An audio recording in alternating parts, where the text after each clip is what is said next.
తాను జన్మించింది మన దేశంలో కాదు, తాను పాటించే మతం మన మతం అంతకన్నా కాదు.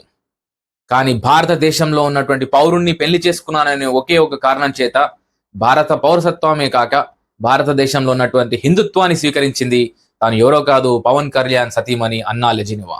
ఎస్, ఇవాళ వారంలో ఒకసారి గుడికి వెళ్ళాలన్నా కానీ కూడా ఆలోచించే మన సమాజంలో పరాయి దేశం నుంచి వచ్చి మన పౌరుణ్ణి పెళ్లి చేసుకునేసి మన యొక్క సంస్కృతి సాంప్రదాయాలను కట్టుబాటులను నిలబెడుతూ మన ధర్మాన్ని పాటిస్తూ మన ధర్మం యొక్క విలువలను తెలుపుతూ అనుకోని సంఘటన తన కుమారుడు మార్క్ శంకర్ అగ్ని ప్రమాదంలో సింగపూర్లో గాయపడి కోలుకున్న తర్వాత తన యొక్క తలనీలాలను శ్రీవారికి సమర్పించి భక్తిని చాటి మన హిందుత్వాన్ని కాపాడుతూ మన ధర్మం యొక్క గొప్పతనాన్ని పతి ధర్మాన్ని అటు మన భారతదేశం చివరిగా తల్లి ప్రేమని చాటిన అన్నా లెజినోవా గారు.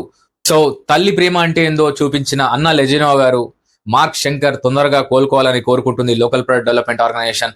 అన్నా లెజినోవా గారికి మరొకసారి కృతజ్ఞతలు తెలుపుతూ సెలవు.